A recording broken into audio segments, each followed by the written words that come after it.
We have the teams for the Wallabies against Los Pumas. And who, before this rugby championship began, thought that this game would be of such significance in round 4 of the competition? I think most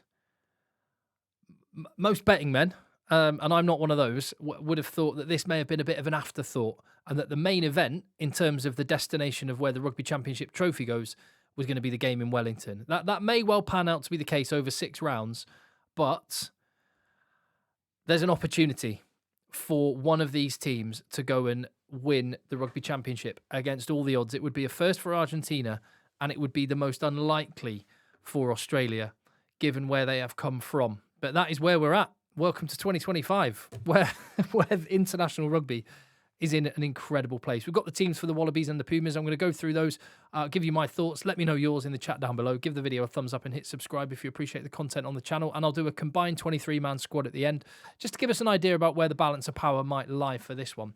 So firstly, for the Wallabies, and more injuries for Joe Schmidt to contend with. Tom Liner is out.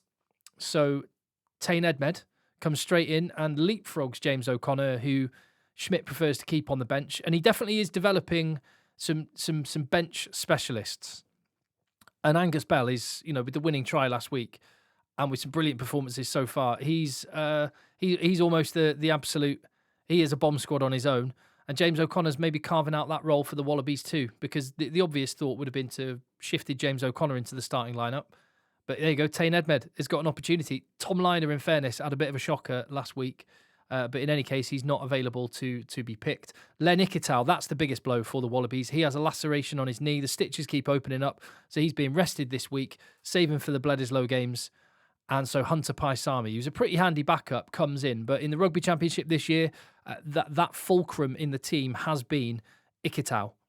Along with Suaalii, that combination. But Ikitau's been the top carrier. He's been giving the Wallabies go forward. He's been shutting down opposition defences. He has been one of, if not the player of the tournament so far, Len Ikitau. So massive blow. But hey, we're going to see what can Hunter Paisami do. This has been one of the stories of Joe Schmidt's time with the Wallabies, is one door closes for one player, another one opens for someone else. And that role that Len Ikitau performs for the Wallabies, Hunter Paisami's going to have to do that job, because as much as anything, shutting down the opposition, getting a bit of go forward, that's all really important. But it's the threat of Len Ikitau and his carries that keeps the defences honest and preserves all the space in wide channels for Jorgensen, for Tom White when he was fit, for Dylan Peach when he was fit, and now Corey Toole as well. So can Hunter Paisami do that job against Argentina on both sides of the ball? That's really important. Nick White continues his international retirement by starting another game at 9. And in terms of experienced players, 149. James Slipper back into the side. In the Bledisloe matchup in the Rugby Championship next round, round 5, he will, if fit and selected, he will be making his 150th appearance for Australia. Already the most capped Wallaby, and he extends that one short of 150 this time, which is just an incredible achievement. Tom Robertson dropping out of the 23, another player who didn't have a great game. And the scrum platform that Argentina had meant that they were able to score 2 first phase tries from inside their own half. It's one of, and I'll come on to Argentina in a minute. Bottom line is, for Australia at the minute, they have got to try and put up a bit more of threat at set piece time. Taniela Tupou didn't have a great game last week. In fact, that's to putting it mildly. He had a bad game, and he can blow hot and cold. He's been more hot than cold. Wallabies need him back to his best in this one, because Nick Frost has been wrecking opposition lineouts. Argentina have got the best lineout in the tournament. Jeremy Williams is pretty good there, and he's got the job in that number 4 jersey for the Wallabies. They play their loosehead lock at 5. He's in, and Nick Frost has got a bit of a tight back. Lucan Salakai-Alotto finally getting rewarded for his amazing form in that Lions series, and he's got an opportunity. And again, he's got an opportunity. Let's see if he can take it. So Joe Schmidt got an opportunity to build a little bit more cohesion, depth, and confidence with his team, and they've got a great opportunity. It's in Sydney. It's in the Allianz Stadium, which is right in the middle of Sydney. So great atmosphere, good match day, and that's a pretty tidy team. As for Argentina. 5 changes, 3 of them in the starting 15. Petty comes in for Molina. That's just a straight swap bench to starting lineup.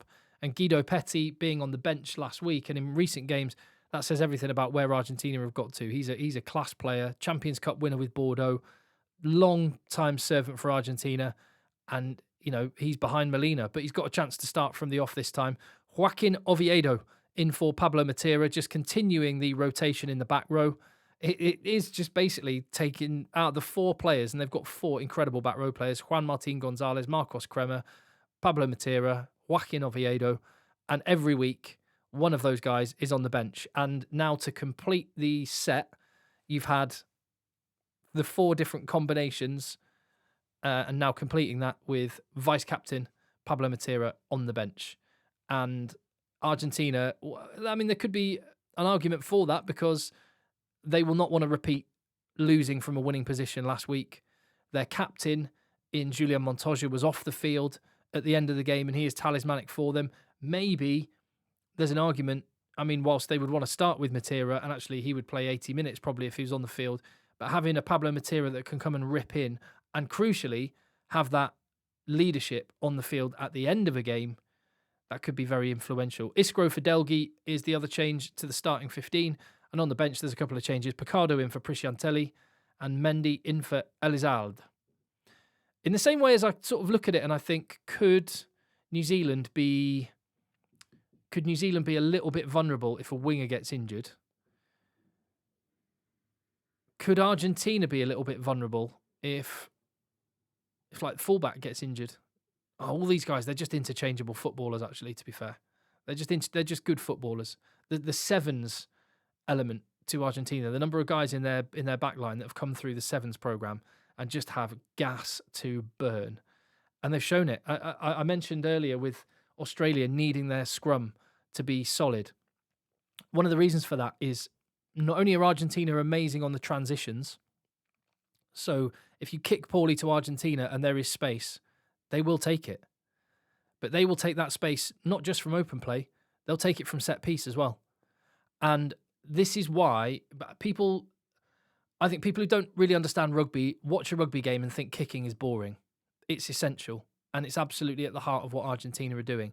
The threat of a kicking game, and Argentina's is much improved, means that from a scrum, when a team is inside their own half with a scrum, the opposition have to drop players into the backfield because of the threat of a kick. But what's great about that, and Argentina scored 2 tries against Argentina from in their own half. Scrum in their own half. Australia have to drop Max Jorgensen, the whole back 3, in fact, Corey Toole, drop back, Kellaway, all back, waiting for the kick. And if they don't go back, Argentina will kick it into space and then chase it and put pressure on. So Australia, this is why I love rugby, because it's a game of trade-offs. There is no perfect way of doing anything. There's decisions and then there's reactions. And Australia stick those guys in the backfield. And Argentina say, even from deep inside their own half, there's space on the edge, we're going to go. And they dropped the hammer and scored 2 amazing tries. When it clicks for them, and they're without Albanese at the minute, who's a key man for them, they're wild. They're absolutely incredible to watch in attack. So how's this one going to go? Well, we get a bit of a feel for it when you look at a combined 23-man squad. This is just me going shirt number 1 against shirt number 1, 2 against 2, 3 against 3, all the way down to 23. And as you can see, I've gone for, in some tight calls, I've gone for 5 Australians in the pack.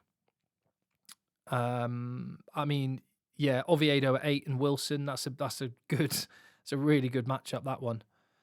And Juan Martin Gonzalez is great. So many of these calls are 50-50 coin flips. In the back line, I've gone for 4 Argentinians. So you would think an edge there. And certainly probably an edge at 10 and 15. But on the bench, Australia, I do think they have an edge. So it's a little bit similar to the matchup in the other game. If on my other video, I pointed out that I would pick probably South Africa's bench, for the most part, over New Zealand's. I think Argentina will need to be ahead going into the last quarter of an hour. And that seems obvious after last week and Australia finishing strong and being brave. But Argentina have the ability to score points. I think they're going to need to have a lead on the board going into the final 20 minutes. I'm going to give it to Australia narrowly, with the advantage being at home in Sydney, where they love it. I think Australia are going to win. I'm going to say the Wallabies by 6. But who knows?